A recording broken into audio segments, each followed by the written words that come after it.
Maligayang pagdating sa mga kwento ng Biblia, ang channel kung saan tayo ay magsimula sa isang mapang-akit na paglalakbay sa pamamagitan ng walang hanggang mga kwento at malalim na mga salaysay na matatagpuan sa banal na kasulatan. Ngayon tinutuklasan natin ang detalyado ang bawat aspetong isinasalaysay sa mga pahina ng banal na kasulatan. Mula sa pag-akyat ni Solomon sa trono, paghingi niya ng karunungan, mula sa mahusay niyang paghatol, hanggang sa umibig si Haring Solomon sa 1,000 mga babae. Naniniwala ako na ang maselang pagsusuring ito ay nararapat sa iyong suporta sa pamamagitan ng pag-like at subscription sa channel na nag-aambag sa pagkalat sa video na ito.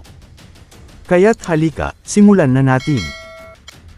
Si Haring Solomon ang ikatlong haring Hudyo, na ang paghahari ay nagmarka ng bukang liwayway ng kaharian ng Israel.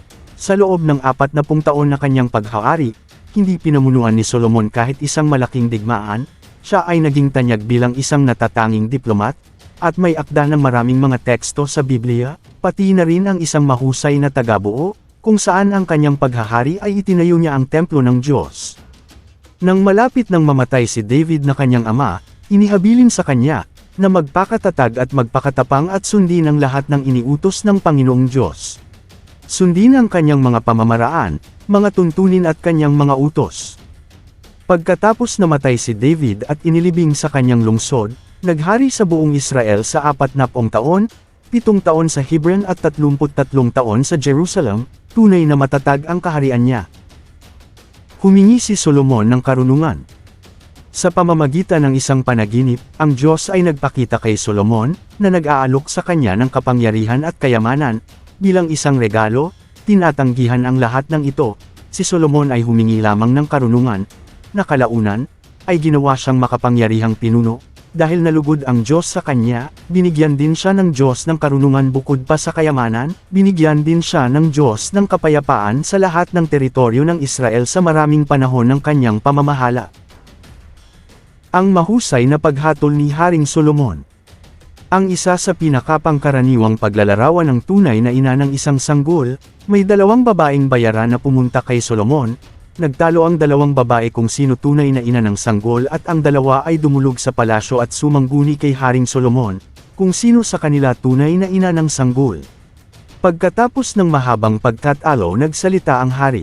Yaman din lamang na hindi kayo magkasundo, ang hatol ko ay hahatiin sa 2 ang bata. Paliwanag ng hari sabay bunot ng espada, kumagulgol ng iyak sa takot ang unang babae at nagpaliwanag, "Mahal na hari, huwag na po ninyo hatiin ang anak ko, ipaubaya ko na lang sa kanya ang bata," sabay turo sa pangalawang babae. "Mas mabuting buhay ang anak ko kaysa mawala siya, ano naman masasabi mo?" Tanong ng Haring Solomon sa ikalawang babae, "Mahal na hari, payag po ako sa inyong matalinong desisyon." Pagkatapos marinig 2 panig, ang hari ay nagbitiw ng hatol, "Batay sa aking narinig ang inang hindi pumayag na hatiin ang kanyang anak ay may karapatan sa sanggol. Walang matinong ina ang papayag na mawala ang anak niya." Nang marinig ng mga mamayan ng Israel ang pagpapasya ng hari, lumaki ang paggalang nila sa kanya dahil nakita nila na may karunungan siya na mula sa Diyos sa paghatol ng tama. Itinayo ni Haring Solomon ang templo ng Diyos. 480 taon makalipas na ang Israel ay umalis sa Ehipto, ng 2 buwan, ng ika-4 na taon ng paghahari ni Solomon, sinimulan ni Solomon ang pagtatayo ng templo. Hindi lamang matalino si Haring Solomon sa kanyang pamumuno, kundi marami din siyang karunungan sa lahat ng aspeto ng buhay, kinilala ang kanyang karunugan mula noong siya'y nabubuhay pa. Naglakbay ang reyna ng Sheba ng 1,200 milya, para tiyakin ang bali-balita tungkol sa kanyang karunugan at karangalan. Sinagot naman ni Haring Solomon lahat ng tanong ng reyna, wala ni isa man hindi niya nasagot. Humanga ang reyna sa karunungan ni Solomon at sa palasyong pinagawa nito. Napansin niya ang hapag ng pagkain ng hari, ang tirahan ng mga opisyal at ang kaayusan ng mga tauhan. Napansin din niya ang kanyang kasuotan, ang mga tagadulot ng inumin, ang handog na inialay niya sa templo.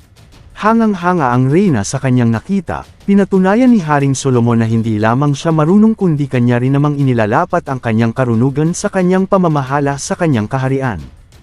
Sumulat si Solomon ng napakaraming kawikaan, at mga awit, at nagpagtayo ng maraming proyekto at gusali.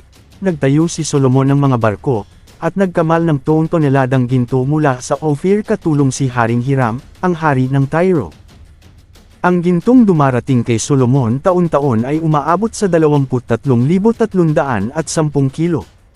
Hindi pa kabilang dito ang buwis na galing sa mga mangangalakal, ang tubo sa pangangalakal mula sa labas ng bansa, at ang buwis na galing sa mga hari ng Arabia at sa mga gobernador ng mga lalawigan. Si Haring Solomon ang pinakamarunong at pinakamayaman sa lahat ng mga hari sa buong mundo. Dinadayo siya ng mga tao mula sa lahat ng panig ng daigdig upang marinig ang karunungang ibinigay sa kanya ng Diyos. At ang bawat isa'y may dalang regalo sa kanya, mga sisidlang ginto at pilak, mga damit at mga sandata, mga pabango, mga kabayo, at mula. At nagpatuloy ito sa loob ng maraming taon.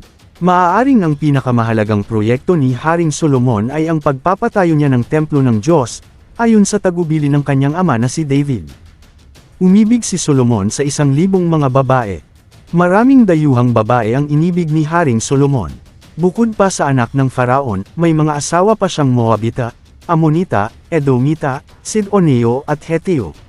Sinabi na sa kanya ng Panginoon na ang mga Israelita ay hindi dapat mag-asawa mula sa mga bansang iyon dahil mahihimok lang sila ng mga ito na sumamba sa ibang mga Diyos. Pero umibig pa rin si Solomon sa mga babaeng ito. May 700 asawa si Solomon na puro mga prinsesa, at may 300 pa siyang asawang alipin. Ang mga asawa niya ang nagpalayo sa kanya sa Diyos. Nang matanda na siya, nahimok siya ng kanyang mga asawa na sumamba sa ibang mga Diyos. Hindi na naging maganda ang relasyon niya sa Panginoon na kanyang Diyos, hindi tulad ng ama niyang si David. Sumamba siya kay Ashtoreth, ang diyosa ng mga Sidoneo at kay Molech, ang kasuklam-suklam na Diyos ng mga Amonita. Nagalit ang Panginoon kay Solomon dahil tinalikuran niya ang Panginoon, ang Diyos ng Israel, na nagpakita sa kanya ng 2 beses. Kahit binalaan na niya si Solomon na huwag sumunod sa ibang mga Diyos, hindi pa rin sumunod si Solomon sa kanya. Kaya sinabi ng Panginoon kay Solomon, "Dahil hindi mo tinupad ang ating kasunduan at ang mga utos ko, kukunin ko sa iyo ang kaharian mo at ibibigay ko sa isa sa mga lingkod mo. Pero dahil sa iyong amang si David hindi ko ito gagawin habang buhay ka pa. Gagawin ko ito sa panahon ng paghahari ng iyong anak. Pero hindi ko kukunin ang buong kaharian sa kanya, magtitira ako ng isang angkan alang-alang sa aking lingkod na si David at dahil sa Jerusalem na aking hinirang na lungsod." Ang iba pang salaysay tungkol sa paghahari ni Solomon, at ang lahat ng ginawa niya, at ang tungkol sa kanyang karunungan ay nakasulat sa aklat ng mga gawa ni Solomon. Sa Jerusalem nakatira si Solomon habang naghahari siya sa buong Israel sa loob ng 40 taon. Nang mamatay siya, inilibing siya sa lungsod ng ama niyang si David. At ang anak niyang si Rehoboam ang pumalit sa kanya bilang hari,